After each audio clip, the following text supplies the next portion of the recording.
Aloha, it's Jacob Pompeo, and I am making this video to show you all about soaking a horse's foot,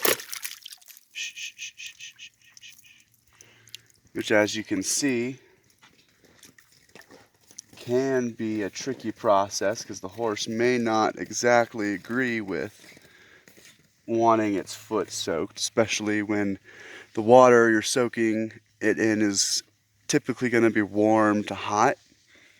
And in this water we have some magnesium Epsom salts, which are helping work out a lot of bad material that may have found its way into the foot of the horse.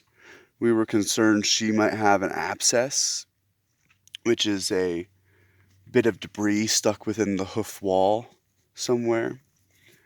Now, we're not sure if she does have an abscess, but we know it's either an abscess or some bruising from the ice that may have happened to her because she was walking in an odd way the other day when she came inside from the snow.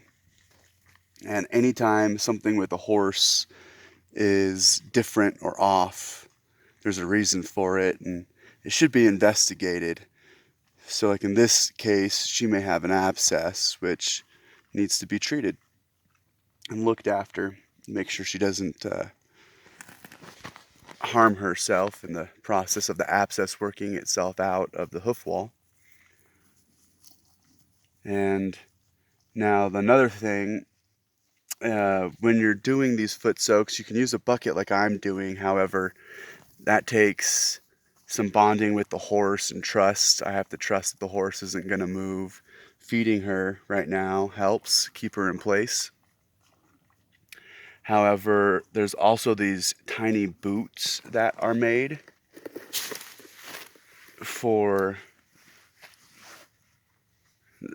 there are these tiny boots that are made for the horses, which you can strap onto the foot in the event that you're not wanting to use a whole bucket amount of water and Epsom salt. And also, if the horse likes to move around a lot, that'll help you keep from spilling the bucket or wasting too much water because the boot can be strapped on to the foot. Now, another thing you can do is put the horse into cross ties. And the cross ties will help keep the horse in place. The first time I soaked her foot, I kept her in her stall because she would be more comfortable there. However, she's very well mannered and she trusts me.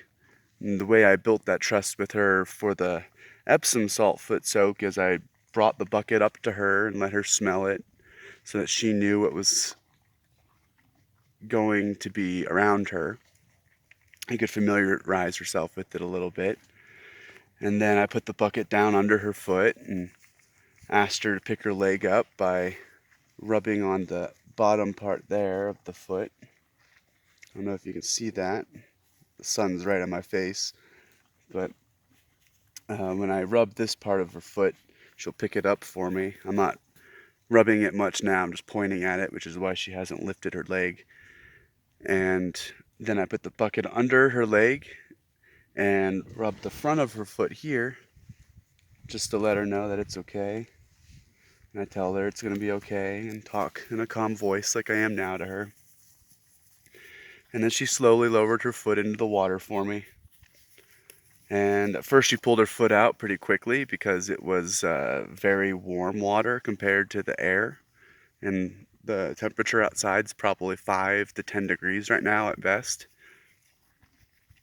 So don't get your face too close because your horse will most likely pull their leg up out of reaction to the temperature difference. And then just gently ask them to put their foot back down again. And now see, she's been moving, so I just drug the bucket to associate and accommodate where her body is at the time. The horses will generally move around. Right now she's not running off because she's got some food to eat, thankfully. And that should keep her at bay while we soak the foot. Now, typically you want to soak the foot, in my experience, for 10 to 15 minutes. And you want to actually massage and rub into with your fingers all of the parts of the foot. Work those Epsom salts into the skin and help rub out that abscess that might be forming in there. Are you done?